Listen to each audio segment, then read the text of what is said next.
As children grasped pencils and learned to write, he bled every day to master the use of a knife. While they learned to use social media, he was stapling and hacking systems. While they went on dates and learned about love, he lived as a disguised Russian spy. And while everyone else built their families and had their normal lives, he was fighting amidst a terrorist group, meaning he worked with his life on the line all the time, as this is Peter's story, the legendary assassin.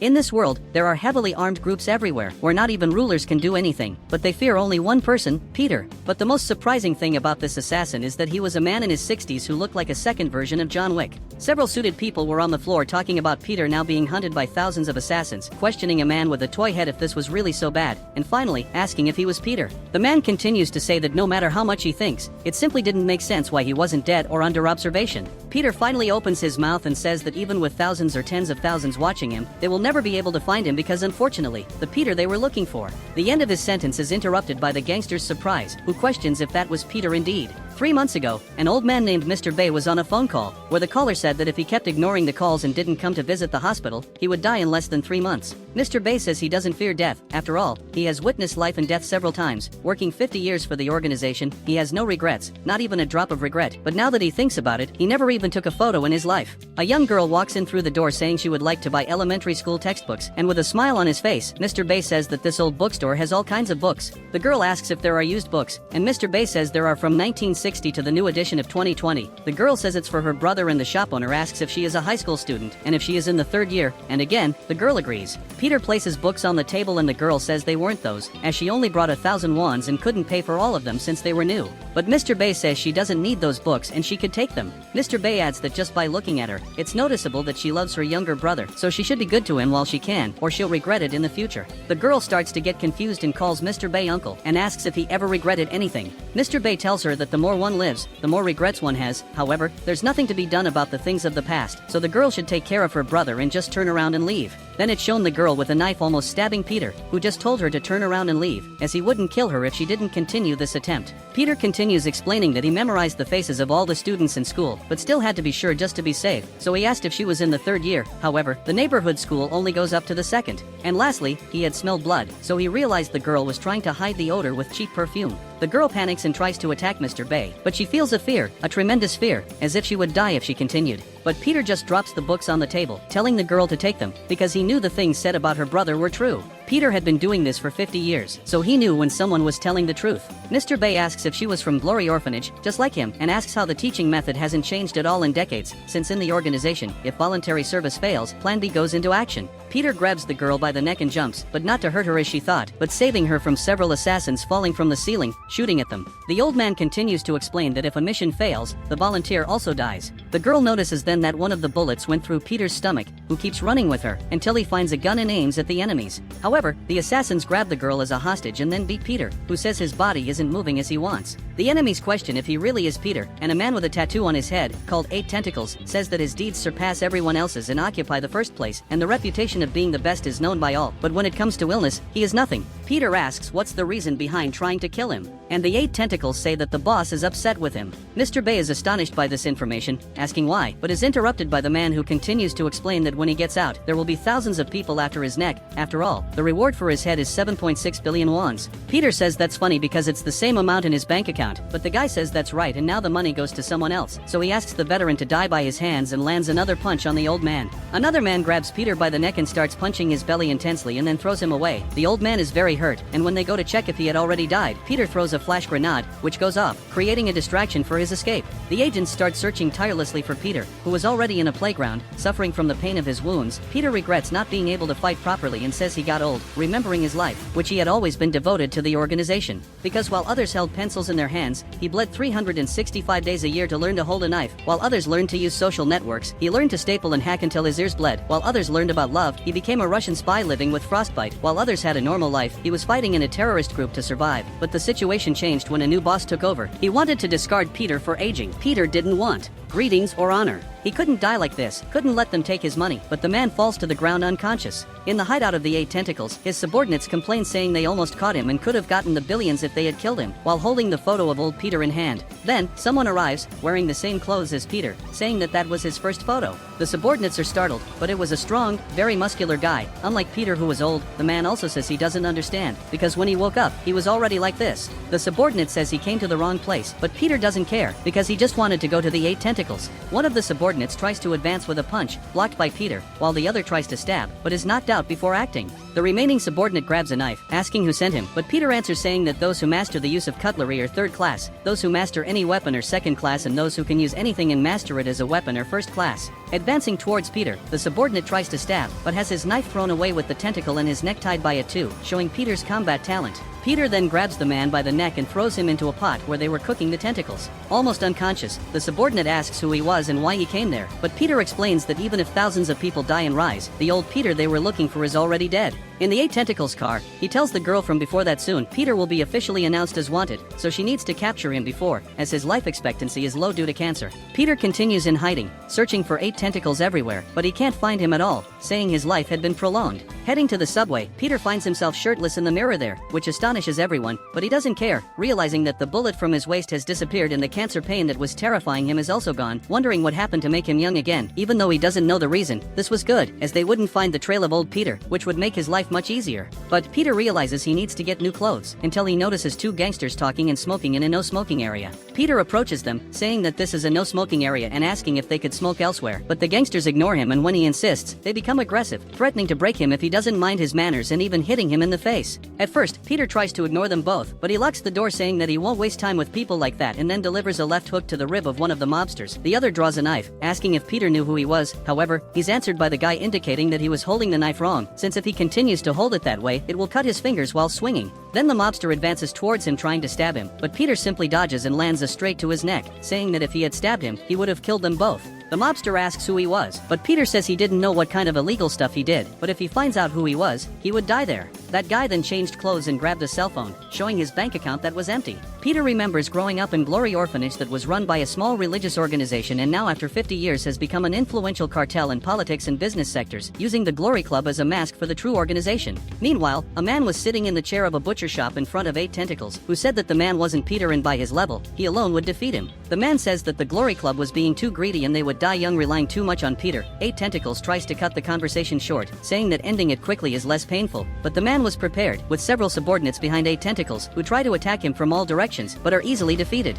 After the fight, 8 Tentacles shows himself victorious over them, and it is revealed that he is a rank B+ within the organization and is the #1 in the national jiu-jitsu ranking, thus advancing towards the last man. In his hideout, 8 Tentacles says that the cameras were destroyed and there was no evidence of weapons, so the only one capable of that was Peter. 8 Tentacles asks the girl to inform him of Peter's whereabouts if she finds out. Then, in the dining room, there was a man sitting waiting for them. 8 Tentacles asks if he had made a reservation, but Peter reveals himself saying that he didn't have a reservation, but he had stored resentment, a resentment of 7 billion. 8 Tentacles orders the doors to be locked and gives 2 options, either inform Peter's whereabouts or die with a bullet in the head, but Peter simply responds by saying that he is the one they are looking for. 8 Tentacles is puzzled. As for him, Peter was an old man, and asks if the guy is crazy. But Peter continues mocking, saying he killed the 2 subordinates. 8 Tentacles still thinks it's a joke and says the gun is real, so what was his relationship with Peter? The guy tells him that to find out, he must kill him. Then, the subordinate with a gun fires a shot, but before aiming properly, Peter hits his neck with a toothpick, knocking him down. 8 Tentacles is impressed, as no one in the country could do that, and then asks if he would like to join the Glory Club, while advancing to shoot at the guy, who just lifts a table. But the mobster notices something, red liquid on the floor, and starts mocking the protagonist, saying that it's not a movie, so he doesn't block bullets with a table. But upon closer inspection, Peter wasn't there, and it was chili sauce.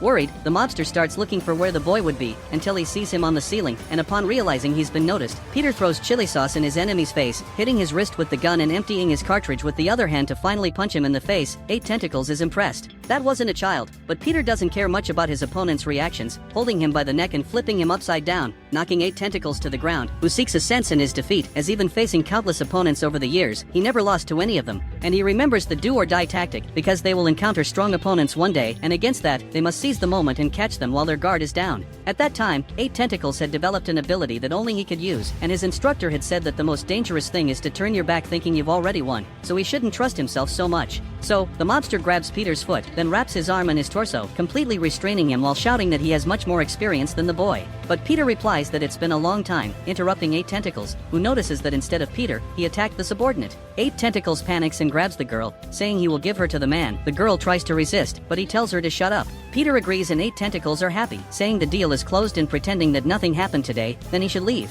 But as 8 Tentacles try to leave, Peter talks about the do or die rule, because the moment he turns his back on the opponent and thinks he has won, his head will fly. Peter then mimics 8 Tentacles with his jiu-jitsu technique and spins his whole body. At the top of the city, someone says 8 Tentacles died and the security cameras in the store were removed. And that was funny. An old man on the brink of death shot returned after a day and killed 4 assassins without leaving a trace. Therefore, this man reveals himself as the leader of the organization and tells all the assassins from Glory to go after Peter. Walking down a street, Peter observes a billboard of the Glory Club with his face, saying to donate for the elderly and assumes that it was for assassins to identify him. But there was no reason for them to look for him anymore, as he was the one looking for glory. But he needed help. Only one person came to his mind, but she made him feel a little uncomfortable. Walking to a place full of beggars, he quickly goes to a place full of flyers and presses between a specific combination of illegal activities, opening an entrance that leads to a completely fancy apartment, saying that the place has been restored, and upon feeling a needle pointed at his neck, he says the girl doesn't need that, as she is blind. A woman pointing a sharp cane at Peter's neck says she will take care of some bodies, and then starts feeling Peter, who was a young person who didn't smell like alcohol, so he wasn't a bum living in that area, but the thirst for blood was too high for just any thug, and then assuming that it was the Glory group that sent him and then attacking Peter several times.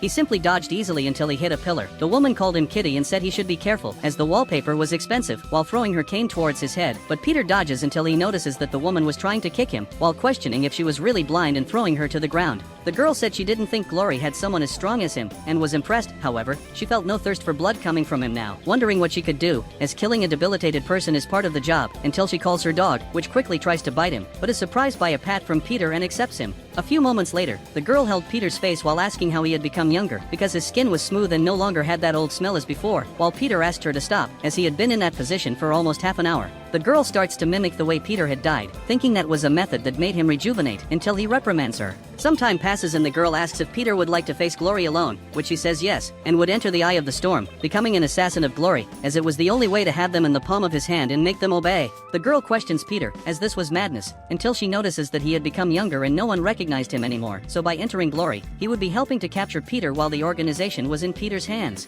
The girl says he was terrifying, and Peter says she was more and tells her to stay away. The woman adds that it was impossible, because to join Glory, he needed to come from their orphanage. But Peter says there was a way, and it was to join Divine Glory School. A few days passed, and Peter was at school, using the name Kim Sung-gu, while several girls surrounded him, saying how handsome he was, and asking him to go to the auditorium. Kim agrees and follows one of the girls there, thinking about how Glory School was actually a unit for creating assassins, so the plan was to join that class and become an assassin. The girl continues explaining that it was impossible, due to some kind of listening device placed in Peter's ear, but the boy says there was an exception, which was to present himself as an assassin, which would enrage the others in that class. After saying he wanted to be an assassin, the others become enraged, asking if he had seduced a girl named Yejin. One of these boys, the one who asked, was her boyfriend, the same girl who was flirting with Peter and brought him to the auditorium. The boy then tried to throw a punch, but Kim retaliates with a direct punch to the forehead, but Peter stops in the middle of the blow and just flicks him. A teacher interrupts, taking Peter to the principal's office. Meanwhile, other students like the girl who accompanied 8 Tentacles remembers who he was and asks if he was trying to clean up the school, and 2 men were discussing finding out who the boy was, and maybe even killing him. While sitting on a bench, the girl who accompanied 8 Tentacles, named Yunbil, notices someone's presence, who sits next to her, and it's Peter, who are questioned why he's there, but the boy just says people were following him, so he escaped, and asking why she's there. The girl says she's not hungry, but Peter notices a dish much larger than his on her lap.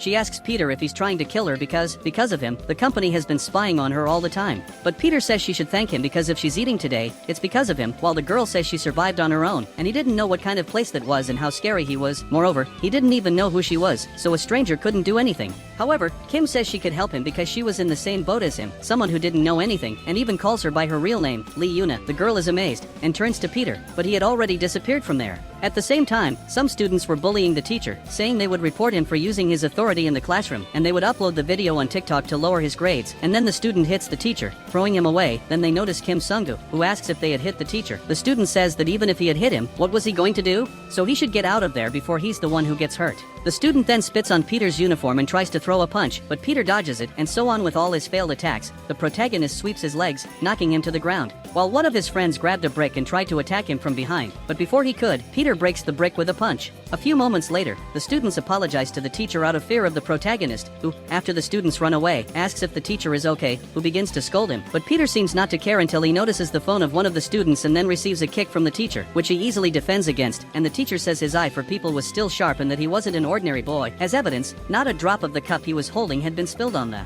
ground, asking Sungo where he learned that and why. The boy then tells him he learned it for revenge because he had lost his family, his home, his money, so he was like the dead. The teacher then asks what he thinks about joining the volunteer club, and Peter is delighted because he was orchestrating all this to eventually make the teacher, called Lee Guanjiwo, notice him, or rather, the Glory Assassin's instructor. In the hallway, the teacher explains that the Divine Honor School has an assassin development room, but it's more like a volunteer club because few select students learn the assassin's way of life, and Lee Sungu was a rare transfer student, so it wouldn't be easy, but the teacher opens the room for him, saying the protagonist was welcome, then showing a room full of ordinary teenagers, talking, playing, and having fun. Peter questions if that really was a place where assassins are created, and the teacher goes to his desk, where he says Kim Sungu was the new volunteer who will work with them from today onwards. Yunbil is amazed but soon notices a glance from the protagonist at her, who tells her not to say anything. Soon, two classmates come to talk to him, one gigantic and the other missing part of his ears. The one missing part of his ears starts to say that only people from the Glory Orphanage were admitted there, so he was an outsider. The teacher says they should have a welcome party, and two students say they should do the punch, the bloody punch.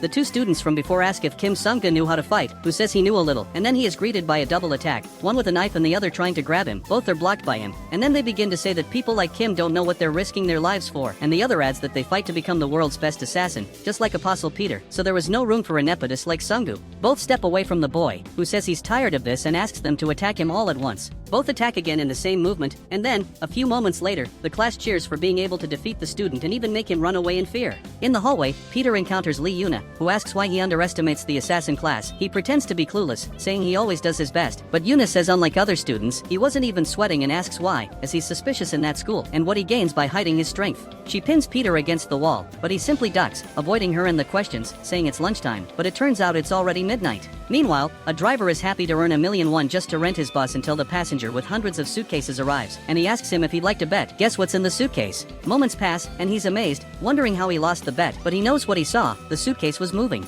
Meanwhile, the teacher tells his students to pay attention because they have a new guest. He was the president of the Deha Group, Choi Eunshine, one of the sponsors of the Glory Club, and the winning team will receive a volunteer certificate with the president's recommendation, meaning they'll officially become assassins. The students ask what the mission was, and the teacher says the mission was recovery, as there have been several kidnappings of teenagers recently, and one of the kidnapped children is the president's only son. One of the students asks why they don't call the police, and the teacher tells them the president wants revenge and they only need to save his son, so they should raise their hands if they want to participate in this mission, and if they don't take this mission, they'll stay here for another 2 years until they become officially assassins. The whole room falls silent, except for the duo of students from before, the protagonist, and Yuna, who say they will participate in the mission. The teacher says the first step of the mission is to have fun at an amusement park, with the 4 Glory Group members there. The two brothers were watching 2 women dancing samba and wondering why they were wearing bikinis in amusement parks, and if that was fun or something, while Luna and Peter were walking together until some girls flirted with Kim, asking for his TikTok, but mentally he didn't know what TikTok was, and Yuna only thought about the mission, remembering the mission given, which was at that park where the president's son was kidnapped, so they needed to save the hostage and defeat the kidnapper, but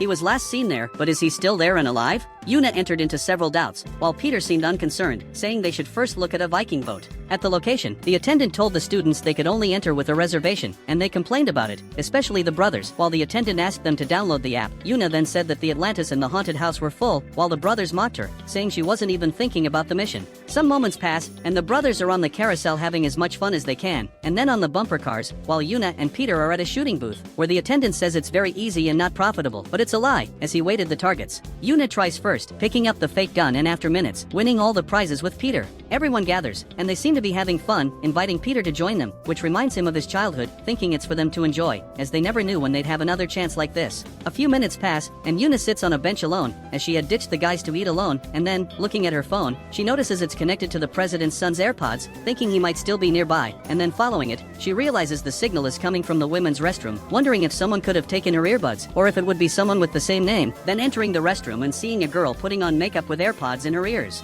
Yuna then approaches her, with a scary look, asking where she got them, but the girl screams, and her boyfriend shows up, scolding the girl, as his girlfriend said she had tried to steal, and then, he pushes Yuna and then tries to slap her. Meanwhile, the three boys talk about where Yuna could be, but none of the three have this information. However, they didn't need to worry, as she was the danger. And then, Yuna had defeated the girl's boyfriend and almost stabbed his ear, but stops and continues asking about the AirPods. A few moments later, the girl was back with the group, saying she found where the president's son's AirPods were lost, but Peter says they thought of the same place, as no matter where you are, the park is always crowded. So where someone would easily disappear is where the kidnapper seems normal, or it's normal to scream or jump on someone out of fear. And on the ride reservation site, the haunted house is sold out, but he didn't see anyone there all day. Heading over there, the group starts to focus, while the brothers and Yuna argue over silly reasons. Peter was focused wondering why there was no one there, and then tells the group to prepare, as the mission is about to begin. The brothers question if they'll be okay, but Kim Sung-go says they're already halfway there and he understands that from the beginning, the plan was for them to be kidnapped. Meanwhile, the teacher enters the instructor's room in a panic, telling him to call them, but the students weren't answering, and the teacher reveals that a man named Park Sang-do was in charge of the scheme, who was a candidate for apostle, expelled from glory for being uncontrollable.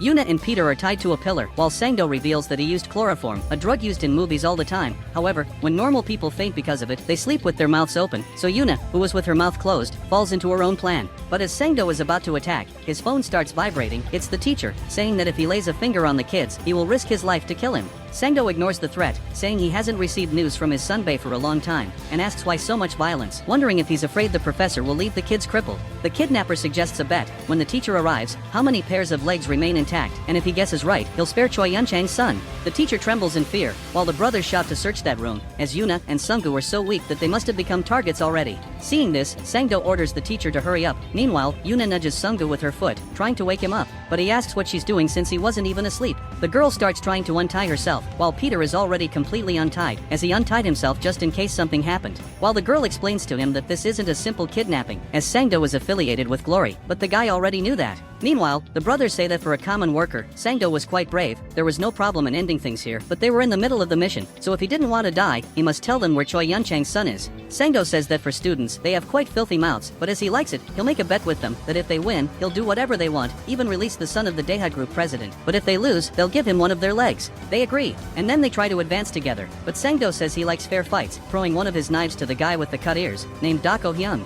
The battle unfolds, and Hyung proves to be dominant until he's almost hit, and then he notices something. The knife given to him has no edge. Yuna and Peter arrive meanwhile, but the brothers tell them not to interrupt, as the fight is theirs, and if they don't win, they won't win either. Remembering the past, the last test at the Glory Orphanage is the Infernal Month, where the children are thrown into a forest with a gun and a bullet, which could be used for anything: betray a friend, kill some animal, or even for themselves, but they refuse to give up and save the bullet until the end, where they used it against a bear. But out of the 118 children in this test, only they survived, and then they heard the legend that Peter, 58 years ago, had set a record with no estimate of surpassing. He spent the Infernal Month without using a single bullet. Since then, 10 years had passed. They tried to become like Peter, to become the best, and Sang-do was just a hurdle in their way. Jae, the sturdier twin, holds Sang-do with all his might, while waiting for Hyung to attack, who tries to aim for the opponent's face. But Sang-do merely suggests cutting the arm instead of the leg, while holding Hyung's hand, who releases the knife to Jae, who tries to stab him from below, but defending with his own knife, Sang-do shatters the boy's knife, asking if they could really become like Peter. That was no ordinary knife, but a kukri, a Nepalese machete.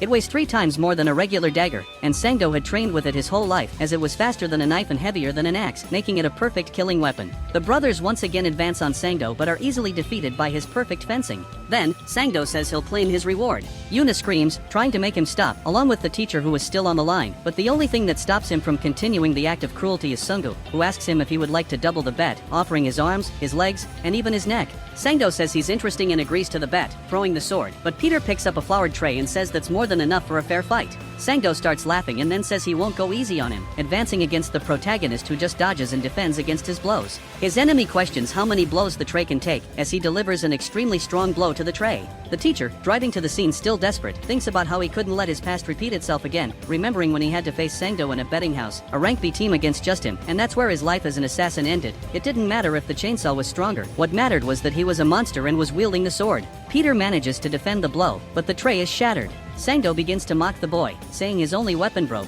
and Yuna thinks about helping him. Then, Peter says that thanks to him, he now had a weapon, and a kukri wasn't meant to be wielded so fiercely, so he was surprised. Sang-do takes off his coat and throws it towards Peter, intending to cover his eyes while advancing, but the boy not only dodges and defends with a pillow but also moves behind him and strikes his neck. Fortunately, Sang-do manages to defend with his hand, asking if the boy was really a student for attacking his carotid artery in the neck without hesitation. Peter simply ignores it and keeps advancing, with several attempts to attack that are narrowly defended by the kukri. Then, Peter steps back and advances again until he notices he was lightly hit in the face. Sangdo then draws knives from inside the cookery and starts advancing, now with speed matched due to the weight of the weapon, but swinging completely carelessly until he manages to attack Peter's neck. But halfway through, Sangdo drops the knife. Peter starts to mock him, but the mobster notices that from the beginning, the target was his hand, not his neck, because without the hand, he couldn't attack. Sangdo asks what he did to his hand, and the boy explains that the extensors, flexors, and abductors, the median, radial, and ulnar nerves, every ligament, muscle, and nerve he needs to hold something were cut. From the beginning, Peter never planned to kill him. Sangdo then realizes he wasn't ordinary, and hundreds, no, thousands of men were devoured by that boy, who crushes the rest of the tray and wraps it around his hand, saying that to dispel the idea that a tray wouldn't defeat an iron knife, he will destroy a rock with an egg, a Korean saying meaning that something fragile can destroy even a rock.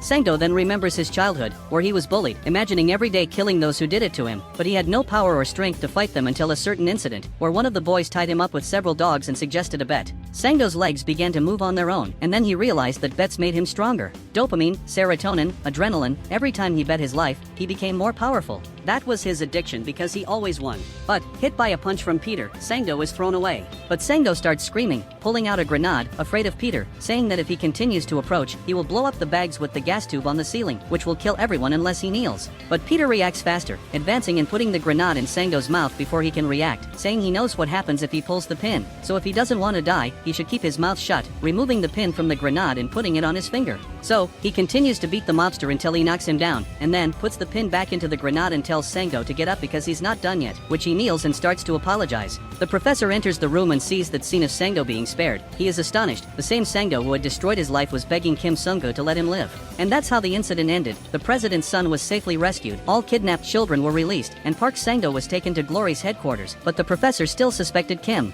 However, since he said it wasn't him, there was no reason to comment on it. And after that, they officially became assassins, who were in the elevator, descending to a floor where they had been asked to go, coming face to face with several tall muscular women. Hyung and Jae get scared, telling them to close the door until they notice another woman behind, who said she was waiting for them. They follow the woman passionately, while Yuna and Peter accompany them. The woman says she will guide the way for them, and the president was very interested in the new students, as they saved young Master Yenjil, heir of the Deha group, so they were ordered to take care of them, receiving a huge banquet, quality suits, and then, they begin to feel happy for receiving this treatment. The girl then takes them to an armory room, where she says is the main event, as the Deha group is the company with the best weapons in the world, and as they are responsible for assisting the assassins of Glory in all aspects of combat. To congratulate them for becoming official assassins, the president asked them to take as many weapons as they wanted. At first, the brothers say they do not fight with weapons, but after a few minutes, they are full of them, while Yuna observes the knives with Damascus steel and knives with S30V steel. But what is strange is Kim, who instead of taking a conventional weapon, when questioned by the girl, he says he will only take a fountain pen, and then the girl says she will escort them to the president's room. The brothers start to complain about going back and forth, but since the president has called them, they must go. But the girl corrects them, as the president said to escort only Sung-gu. Everyone, including Peter, is impressed, while the brothers complain about this preferential treatment towards him. And entering the president's room, he says that the young man was very similar to Peter. Remembering the past, where in 1978, during the war, the son of the Deha group had been kidnapped by the Russians, and torturing a Russian soldier to find out where Un-chang was. The soldier says that the only way to save the child was to give the missile that Korea and the United States had created to Russia, and if they refuse, he will end the life of the Deha group's son, which made the president panic. But he soon tries to calm down by saying that the US Delta Force was sent to Moscow, but he is soon interrupted by one of his employees, who mentions that the Delta Force has been eliminated. The president starts to despair and agrees with his employee to go to the Church of Honor. Arriving at the location, the desperate president starts banging on the door with all his might until he is attended by the priest, who asks him why he is going to the confessional so late. But the president was in such deep despair that he only says that he will give support for 10 or even 100 years if they recover his son from the Russians with the best of the apostles created. The priest then says he did not know what he was talking about, and that his only option was to pray, as everything will happen according to God's will. The president becomes even angrier, saying that he needs more than prayers, but soon he is reassured, as the priest tells him that the missile of God had already arrived in Moscow. Peter was on a motorcycle heading to Moscow,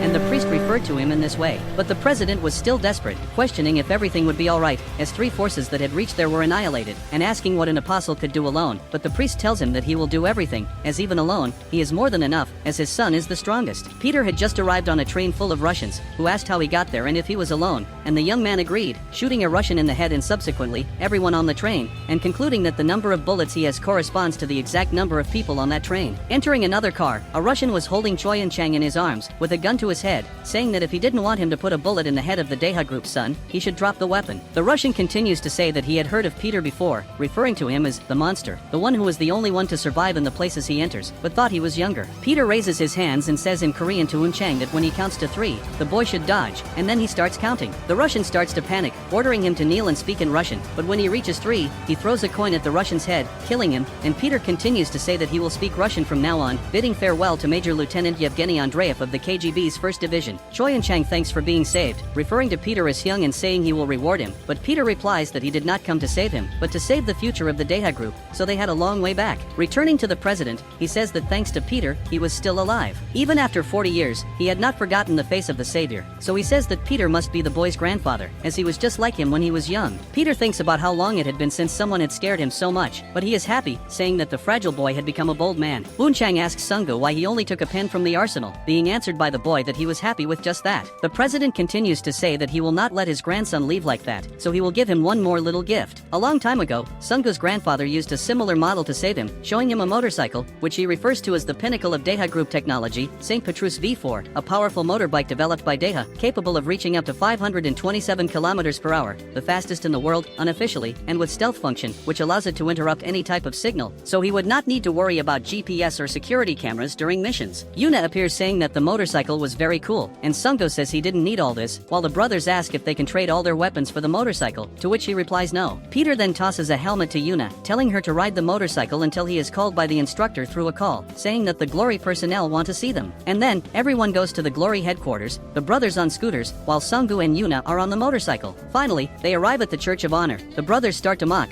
saying that being popular is tiring, and they will soon be rank S, while Sung-go asks if Yuna is ready, until they enter the church, coming face to face with a cult. Yuna begins to think about the revelations, missions that the Glory assassins receive according to their individual rankings. In other words, they receive revelations, and then the brothers go to get their missions, but receive one's written fight. Questioning the priest about why they were in this situation, he responds that newcomers do not receive missions, offering them celestial blood. However, the priest pours celestial blood on Hyung's head, saying he was expecting them, but angrily, Hyung bites the badge, saying that there are always idiots who do not know their place because they cannot distinguish the wheat from the chaff, turning angrily to the priest asking if they should fight them to challenge their ranks, advancing against a man with a scar on his face. Hyung tries to kick him, but the man dodges, along with Jae who tries to punch him, again evaded. With several consecutive attacks being dodged, they reach the benches, where the man realizes that Hyung has disappeared, but then realizes that he is holding his foot, preventing him from moving, while Jae tries to attack him, but the man says that when he was young, he also dreamed of being like Peter, so he will not go easy as he needs to show dreamers what the real world is like, taking a stab and piercing Jae's hands, who then receives a punch. Yuna starts screaming for them to stop, but is intercepted by another man who puts his hands on her and Sung-go, asking how it feels to see the real world as it truly is. This was Director Jang, a rank B. He explains that normal assassins who have reached this rank are called specials because the targets of Glory's rank D are ordinary people, those of rank C are gangsters, ranks B fight against other assassins, rank A fight with national level assassination missions, and as long as one is an assassin, they must wield a dagger until they die to reach the top of Glory, giving their all to the point of vomiting blood. He continues by saying that to become a rank A, one must dedicate their entire life as an assassin. However, they will never reach rank S through effort alone, as those at the top of Glory, the 12 apostles, are unattainable. The scarred man continues to beat the brothers, asking if he would like him to tell him how to become an apostle. The boy asks what the hell he is talking about, and then with his fist going towards Hyung's face, he says he needs to die and be born again. Yuna continues screaming that it was madness, and the man next to them calls her an 8-tentacled lackey and tells her to give up, as she is not qualified to be an assassin, and who knows if she could afford medication for someone. However, he is interrupted by Sung-go, who grabs his hand, telling him not to cross the line. The man starts shouting that the newcomer would like to fight him, while Sung-go remembers the conversation with the blind woman who told him not to stand out, as it makes no sense for him to defeat Sang-do, a rank A, because with his skills, it was only a matter of time before Glory became suspicious of him, so not only the plan but everyone would be in danger, so to defeat Glory, he should pretend to be a rank D, being brought back to reality with a punch in the face. But Peter asks him to let them take them to the hospital, as one of them has passed out and the other has a deep cut, and their lives will be in danger if they are not taken to the hospital, repeating the commandment of not speaking lightly of the apostles, but the man cares little, saying that to take them to the hospital, he must give up his voluntary license. After a few minutes, they leave with the injured brothers, who begin to lament, with Hyung saying that as a leader, he should show the cool side to them, even though they lost their licenses, but he is soon comforted while crying with a bike helmet by Sung-go, who tells them to go eat. On the motorcycle, Yuna asks Sung-go what she should do to become stronger, and he replies not to ask stupid questions, but Yuna questions if he is really okay, as his licenses were taken and he is weak, obviously things will be taken from them. Sung-go interrupts her from finishing, saying she is annoying, but Yuna grabs him, saying that it doesn't change the fact that she is still weak. Peter just accepts, saying how annoying she is. Later at the church, the assassins were saying how refreshing it was to beat up the newcomers, as competing for their place was annoying, and how Sungu's gaze, which they referred to as a gigolo, was full of anger, until they noticed him praying in the church pew. The assassins start mocking, asking if he came back to take a beating or if he came to reconsider for interfering, but Peter ignores this, asking if they really needed to go so far, and says he will show them something they will never see in their lives, the skills of an apostle of rank S. The assassins start laughing, saying the boy didn't know how this world works, calling his friend, John, to teach him a lesson, but John was afraid, even though he was a rank D student, whose name he doesn't even remember, and he is not armed, but definitely, those were not the eyes of a rank D. His friend asks if he was afraid of a little child, but Jung disagrees, saying that in this field there is an unwritten rule, that if insubordination occurs against a higher rank, the senior has all the rights to execute the junior, then throwing a book towards Peter, imagining him raising his left arm to block it, leaving his ribs unprotected for the attack, which will make him grab that hit spot, forcing him to bend over. But the ribs were not the target, but the eyes. However, the man is struck by the rosary, wondering if that one was really common, then having his head ripped off in his fight prediction. His companion wakes him up, asking why he was standing distracted, and Jung thinks about why he couldn't defeat, as even before it happens, he has died 1,000 times. Having learned one thing from the countless battles he has had throughout his life, Jung can sense if he will lose a battle before it even begins, but still, the boy is on a completely different level, but he prefers to die than face the consequences of that, then advancing towards Peter, kneeling, asking for forgiveness, as he was wrong, but Peter interrupts him, saying that his ability to foresee death was what saved him today. The boy walks towards the door, coming face to face with the blind woman, who asks why he went looking for trouble and what would happen if they found out, but Peter says nothing will happen, as a rank B assassin lost to a rank D without even taking a punch, and he won't say anything for being humiliated. The woman thinks she was worried, that's why she went after him, but if he stayed quiet, he wouldn't have to get so angry. Peter ignores her, gets on his motorcycle, and drives away with her. The next day, the instructor shows great anger for losing their licenses, and the brothers are afraid to admit they got beaten up, until Jong enters the school and calls the kids. The brothers start calling him a ghost and ask if he wants to fight again, but Jong says he just came to deliver the licenses. Jae and Hyung start talking about how they thought he was a jerk, but in reality, he is a good person, while Jong just looks at Sungu, thinking he is scary. However, Sungu is only concerned with delivering Yuna's license, but he can't find her anywhere. Going to the training room, the girl was punching the training dummy while remembering past fights with Sang-do and the scarred man, but in the end, feeling sad for being weak and her brother being in danger. Sungu finds her and hands her the license, but Yuna rejects it, saying she doesn't have the right to carry it. Sungu asks if it's because of her brother that she's calling herself pathetic and still trying to become an assassin, something she's not cut out for. Yuna tells him to shut up because he doesn't know what he's talking about, and Sungu agrees, saying he really doesn't know much about her, but he knew one thing, that her younger brother wasn't her biological brother, and he asks what happened to her brother. Yuna remembers her past where her brother used to call her to play with him on the carousel, but she would refuse, saying they weren't family and he wasn't even her blood brother, as she had been left in a metro station locker since the day she was born, and should have died, but unfortunately was saved and sent to an orphanage, where food and clothes were abundant, but it wasn't comfortable. Family and friends, Yuna never had the courage or intention to make them because after everything, she wouldn't want to be abandoned again. Being alone wasn't actually bad, it was good, and that's what Yuna thought every day. She wanted to die quickly, until an incident where she was almost dying, losing a lot of blood on the way to the hospital during a mission. The girl had been shot and they couldn't stop the bleeding. The doctor said there was no more blood left, wondering if they should send her to another hospital, but another doctor says they can just dispose of her, which scared the girl. But in the end, it would have been better if she had died at the beginning. She knew what this place was and that this day would come soon, but she had no regrets, as that was good. The next day, the doctor wakes her up saying it was a miracle she survived, but after this miracle, her younger brother Yujin had disappeared. The doctor tried to stop him, but it couldn't be done. He said that to save his older sister, it didn't matter if he died and everything was over. In a rush to her brother's room, Yuna thought she had no family, but he was there watching her, and while hearing a doctor saying to dispose of her because it was too expensive, Yuna tells them not to do that, as she will pay the hospital bill. And finally, this was the first time she had a reason to live. Back to the present, Yuna tells Peter that it didn't matter if he was her blood brother or not, she would do everything to save him. Peter tells her to finish her training, as she poked her nose where it wasn't called, but Yuna says he was the strongest person she had ever seen and asks if Peter could help her become stronger. Peter mocks her, asking if that's how she asks for a favor, then agrees, and asks for her teacher's instructions. Peter begins by saying that Yuna is weak, not born with a good physique, and is scared of many things, having a terrible behavior, which is horrible for an assassin. However, she has the best vision for an assassin, as from the day at the restaurant to the fight against Jong, she never looked away from a fight, as if trying to absorb all the techniques seen. He continues by saying that baseball players who frequently hit home runs are able to see the trajectory of the ball coming, and Peter assures that dynamic visual acuity is way beyond theirs. Yuna blushes, asking who told him to praise her,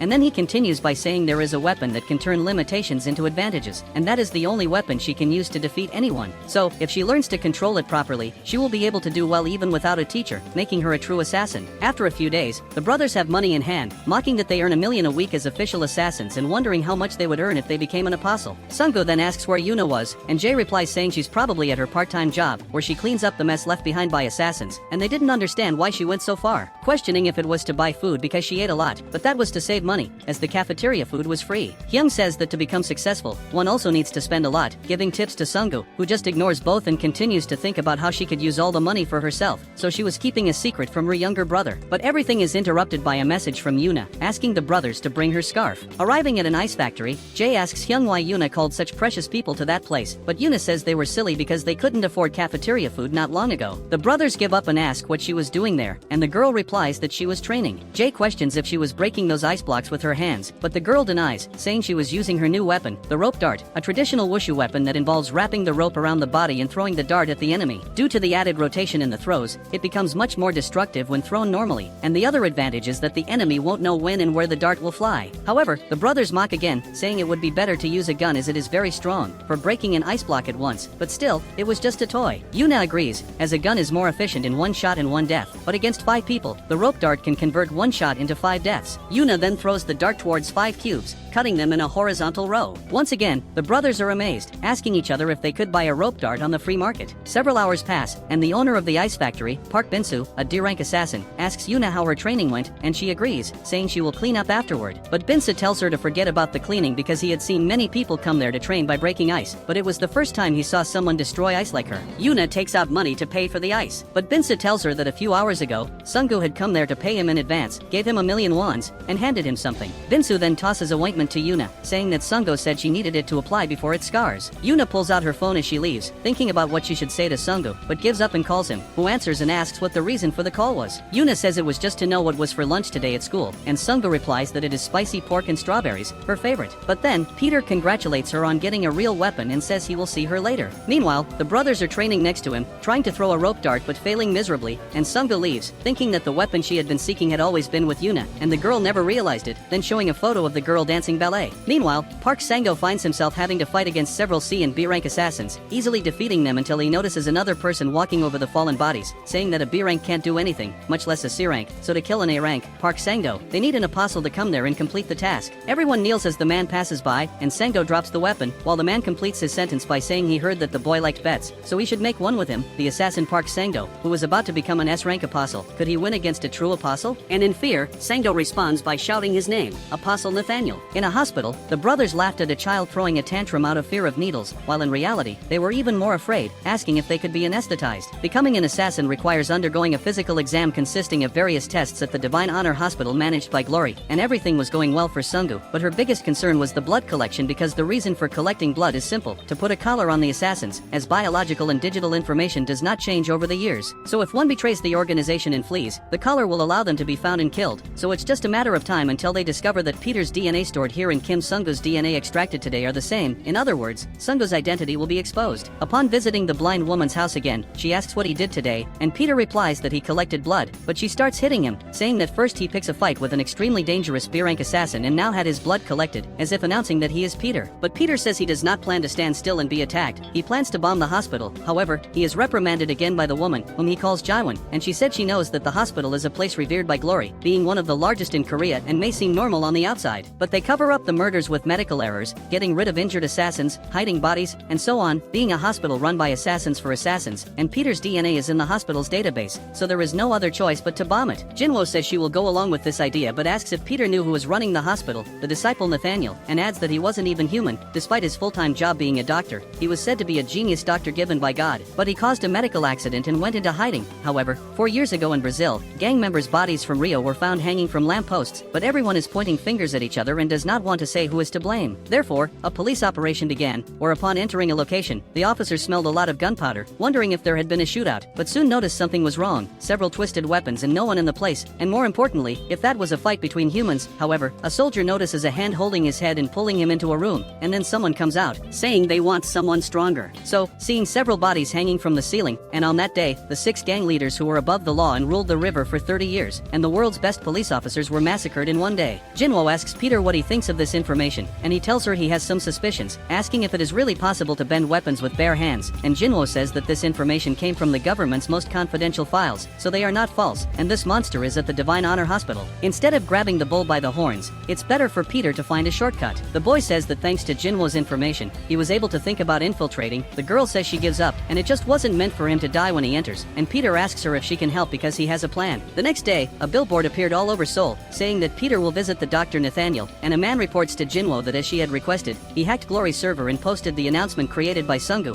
but if Glory finds out, she will be in danger, and to think that she would put her life at stake because of a joke made by a 19-year-old. Jinwo interrupts, saying that such a result is possible. However, this is something she had never seen before, thinking about how that reckless man never failed in any of the missions he planned in 50 years. Going to the hospital, several Glory assassins are gathered, wondering if Peter was really alive and they would see the true greatest assassin in the world, while others think about how to capture Peter. Even though he is old and wrinkled, he is still an apostle, but another guard says that those who will deal with him will be A and B rank assassins from Brazil, who are notably violent just by looking at them. Another guard says that A rank assassins, who are hard to find, and Apostle Nathaniel in person were there, so they never imagined seeing a fight between apostles and wonder who would win. One of the guards suggests it would be Nathaniel because Peter is almost 70 years old and still has cancer, but the brothers appear and say that victory will surely be Peter's, but they are soon reprimanded by the guards for supporting those who will capture him. A man draws the crowd's attention and explains that when they are with Peter, they should not try to fight but pretend to show respect and approach using the tranquilizer gun because he can bring down an elephant in 3 seconds. Moreover, the moment they spot him, they should press the emergency button, which will reveal the person's location, and the A-rank assassins will go there to assist them. Sungu then pretends to understand and goes to his position, starting the hunt for Peter. Meanwhile, several of the Glory leaders, including Choi Eun-chang, gather in a bathtub. They talk among themselves about Peter's betrayal, with a white-haired man saying he was worried about him picking a fight with Peter because apparently they can't find him, but what if he comes back and stirs up trouble? Another man questions Eun-chang about how excellent Peter is, to which he remains silent. The white-haired man says that if the Glory leader doesn't catch Peter, he should give up so they don't have to act. Outraged, the leader says he hadn't thought of that and will keep to himself from now on, pushing the white-haired man's head into the pool and adding that the elder's hospitality made him forget where he was thinking if Peter managed to defeat the genius he created. Back at the hospital, Sungo snaps the neck of one of the assassins, but it was actually chiropractic, where he was taking care of a patient, and then asks if he knows the patient Na-Hyun-Il, but the patient had never heard of that name. Moving down the hallway, Peter thinks about how he needs to find Nathaniel, but there was no person named Na-Hyun-Il, wondering if he had gone into hiding to discard his identity, but in any case, he was only sure of one thing: Nathaniel is somewhere in this hospital, so it's a race against time to see who finds each other first. Soon his attention is drawn by the brothers disguised with broken legs and arms, asking what he was doing, but Sunga responds by asking why Jay isn't sitting if he has broken legs, but he tells Sunga not to worry about the details. Peter asks about Yuna, and Hyung replies that since Yuna is below rank 335, she is not on this mission, and Sunga was the brother's right-hand man, so he shouldn't pay attention to someone as weak as her. Jay says they searched the entire lobby for Peter but found nothing, and Hyung adds that if he sees someone suspicious, he should call one of them because Sungu is cool, so they will protect him. They then notice an elderly man dressed similarly to Peter in the photo, and the brothers go to confront him, while Sungu says that's not Peter, but Jay and Hyung don't care, whispering to the old man that they will help him escape. A nurse soon calls Sungu, asking if he needs a syringe to restrain the old man, but the boy refuses, saying he has already collected his blood and thinking that this is the hunt for Peter, who finds his blood first. The old man continues to be desperate with the brothers trying to make him escape, but soon Hyung bumps into Yuna, who is running in a hurry. He questions why Yuna is there if she doesn't have the level for it, but the girl says her brother was hospitalized, so she came to visit him. Sungu becomes worried, asking why Yuna was there, but he is soon interrupted by Jinwo, who questions if it was the time to worry about his students and if he has figured out how to find Nathaniel because it seems that the HR department doesn't know anything. Peter says that he and Nathaniel are searching for each other and wonders if there is a way to make him reveal himself without exposing that he is Kim Sungu. Soon, he notices one of Nathaniel's agents, named Rodrigo, who orders him to do his job right, or else he will die. Then, Peter comes up with an idea of what to do, telling Jinwo to start part 1 of his plan, to which Jinwo just smiles and says his boys are getting their hands dirty. Some time passes, and Rodrigo is in a surgical room, waiting for treatment, when a surgical operator arrives, introducing himself as Kim Sungu, a rank D assassin, and immediately asks where Nathaniel is. Rodrigo questions why a mere rank D wants to know where he is, and is soon answered by Peter, stating that an assassin only asks where someone is if they intend to kill them. At the same moment, Nathaniel is watching the security cameras, noticing the recording from the 3rd floor operating room where the fight took place. In just 10 seconds, Peter manages to kill Rodrigo, a rank B, revealing the face of the old Peter as he removes the operator's mask.